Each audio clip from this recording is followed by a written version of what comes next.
The old wooden floor creaked beneath Mia's feet as she set her keys on the table by the door. It was a Tuesday night. The air was thick with the sweetness of freshly baked cookies she had prepared for her roommate Sarah. The tantalizing scent wafted through their cramped apartment, which was filled with the comforting shadows of their shared life.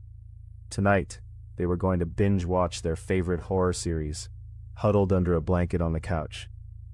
As the faint glow of the TV flickered to life, Mia glanced toward the dim hallway, where shadows danced unnaturally.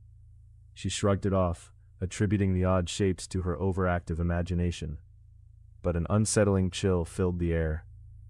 Maybe it was just the draft sneaking in from the cracked window. "Sarah, are you ready for the first episode?"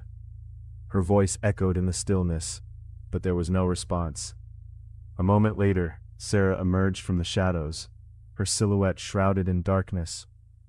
Mia noticed the way her roommate's hair fell over her face, tangled and unkempt, mingling with an odd stillness that felt off.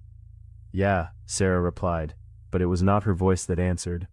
It was a low whisper, gravelly, empty, slithering through the still air. Mia's heart sank as Sarah walked to the couch mechanically, her movements subtly wrong.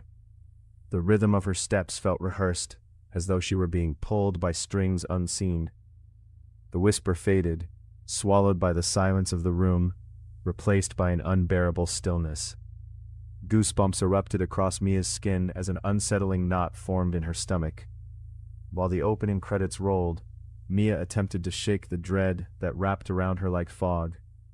The familiar sounds of the show began to fill the air, but soon another sound slipped in. Muffled laughter from Sarah, but it was off-key, a shrill mirth that bit into the silence. Mia shot a glance at her roommate.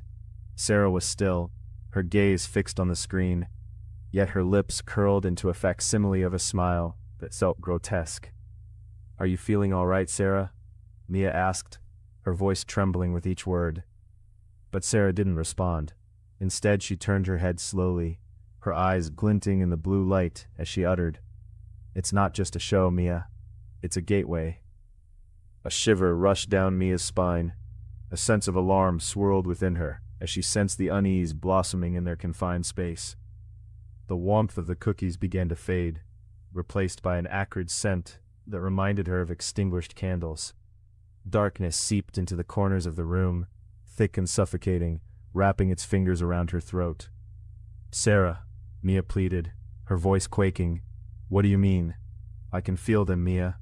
Sarah's voice slithered out, deeper, echoing with something twisted and ancient. "I can hear them whispering, casting eerie shadows that elongated like distorted figures reaching out from beyond." Mia's breath quickened as she pressed her back against the couch, the fabric suddenly feeling like a tether floating in an endless abyss. Suddenly, the TV went dead, plunging them into a darkness thick with pulsating tension. Mia's heart raced, and she fumbled for her phone to use as a flashlight. When she finally got the light on, she illuminated Sarah's face, but what was once her friend's bright smile had morphed into something hideous. Her skin glistened, the contours of her features seeming to twist and stretch, and her eyes glimmered, void of humanity. In that moment, the precarious gap between night and nightmare, Sarah lunged forward, her voice now a cacophony of multiple tones overlapping each other, a swirl of lost souls. "You need to join us, Mia." The image of Sarah frozen at that moment, eyes wide, mouth grotesquely unhinged with emptiness spilling forth, etched itself into Mia's memory. She didn't think. She bolted from the room, pounding heart drowning out her panic-fueled thoughts. She raced through the darkened hallway, the dim glow of her phone barely illuminating her path. She stumbled over the threshold of the front door and burst into the cool night air, gasping for breath. Behind her, a chorus of whispers chased her out into the night, bidding her back as if the shadows were calling her home. Out on the lawn, she finally turned to face their apartment, the only light coming from the flickering bulb that seemed to struggle against the darkness.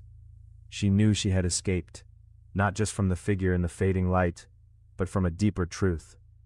The voices would try to lure her back, would beg and plead, but she wouldn't return.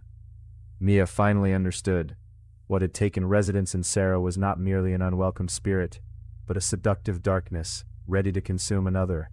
There were things that lived in the shadows, and for now, they would remain hungry, left to whisper in the night.